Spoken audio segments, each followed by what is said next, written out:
মাসুদ হত্যাকাণ্ডে যে পাঁচজন আমরা প্রকাশ্যে দেখেছিলাম, এই পাঁচজনের মধ্যে আমরা কিন্তু অলরেডি আপনারা জানেন যে দিদার, আফসার, ধামা ইলিয়াস এবং সর্বশেষ এই কালা মুবারককে আমরা ধরলাম। মানে চারজনকে আমরা ধরে ফেলেছি, আর একজন বাদ আছে। আপনারা জানেন যে গত 13 জুন 2026 তারিখে যে পাহাড়তলি এলাকায় যুবদল নেতা মাসুদ চৌধুরীকে নির্মমভাবে এখানে প্রকাশ্যে গুলি করে শত শত লোকের সামনে হত্যা করা হয়। এই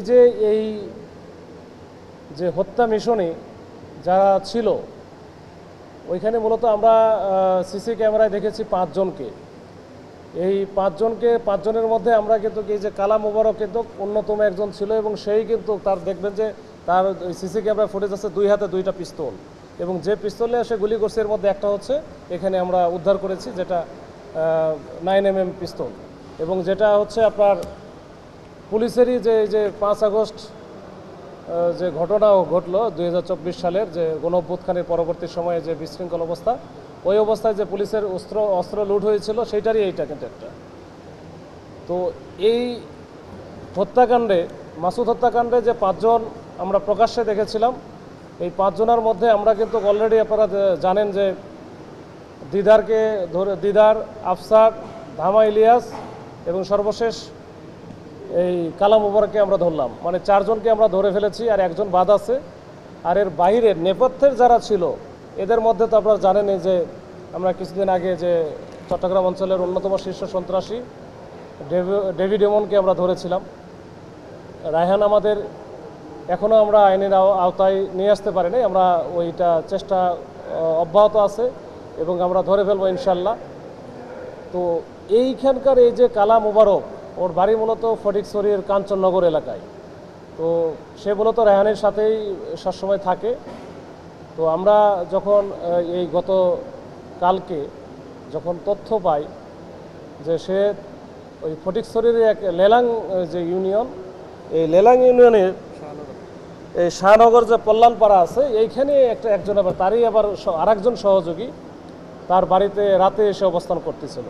এরা মূলত পাহাড়ে থাকে বা একটু নির্জন জায়গায় থাকে, যেখানে দেখা গেলো যে পুলিশ বা অন্যান্য আইন শৃঙ্খলা বাহিনী সাধারণত যায় না, সেসব এলাকায় অবস্থান করে, বাড়িতে যায় না, খুব কম। তো ওই দিনই আমরা যখন এই তথ্যটা পাওয়ার পরে ওই যে কল্যাণপাড়া যে পাড়াটা, ওইখানে আমরা ওই বাড়িতে আমরা অভিযান পরিচালনা করার জন্য এখানে আমাদের হাটহাজারী সার্কেলের অতিরিক্ত পুলিশ সুপার তারেক আজিজ এবং ফটিকছড়ি থানার অফিসার ইনচার্জ, এই দুইজনের নেতৃত্বে আমাদের একটা টিম সেখানে উপস্থিত হয়। এবং সে উপস্থিতি যখন টের পায়, তখন কিন্তু এই যে ঘরের ভিতর থেকেই সে কিন্তু পুলিশকে লক্ষ্য করে গুলিও করে। তো যাক, একটা পর্যায়ে যখন বুঝে ফেলে যে আসলে পালানোর সুযোগ নাই, বা পুলিশও চারিদিকে ঘিরে ফেলেছে এবং তাকে হয়তোবা তার ক্ষতি হবে বড় ধরনের, এরকম একটা বুঝতে পেরে সে কিন্তু ওইখানে থেকেই কথাবার্তা বলে সারেন্ডার করে বা আত্মসমর্পণ করে ভিতর থেকে, যে সে আর গুলি চালাবে না, তাকে যেন না মারা হয়, করা হয়। তো এই পরিস্থিতি থেকে তাকে ওইখানে অ্যারেস্ট করা হয়। ইতিপূর্বে চট্টগ্রাম মহানগরীতে যে ঘটনাগুলো ঘটেছে, ম্যাক্সিমাম ক্ষেত্রে কিন্তু সে ছিল। যেমন এক্স-MP মুজিবুর রহমানের বাসার সামনে যে গুলির ঘটনা ঘটেছিল, সেটাও কিন্তু সেখানে সে ছিল। এখানে সারোয়ার বাবলা, এই যে সারোয়ার বাবলা হত্যাকাণ্ড ঘটেছিল, সেটাতেও কিন্তু সে ছিল, সে সরাসরি ছিল এবং নিজে গুলি করেছে। ফটিকছড়িতে যে জামাল হত্যা, সাদ্দাম হত্যা, তার আগে বাবু হত্যা, বিশেষ করে তার নাম যে গলাকাটা মোবারক হলো, এটা হচ্ছে ওই যে বাবুকে জবাই করে বা গলা কেটে মেরেছিল, তো ওইটার থেকে তার নাম হয়ে গেছিলো গলাকাটা মোবারক। তো এরা খুবই দুর্ধর্ষ প্রকৃতির।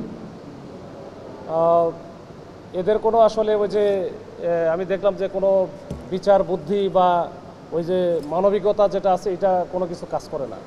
তারা শুধু একটাই জিনিস জানে, তাদের বস আছে, বস যেভাবে নির্দেশনা দেবে, যাকে যেভাবে বলবে সেভাবেই তাকে মেরে ফেলবে বা তার প্রতি এই কাজগুলো করবে। এটা মূলত করা হয় তাদের যে সন্ত্রাসের রাজত্ব, তাদের যে চাঁদাবাজের যে বিভিন্ন রকমের ক্ষেত্র উন্মোচিত করা, সেইটার জন্য এদেরকে ব্যবহার করা হয় বা ব্যবহার করে।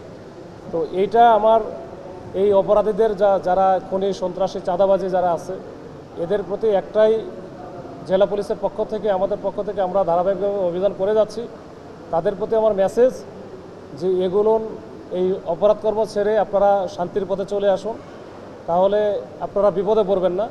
সারেন্ডার করে ফেলেন, আর যদি সারেন্ডার না করেন তাহলে একটার পর একটা আমরা ওই যে টোকায় টোকায় টোকায় টোকায় নিয়ে আসবো কিন্তু।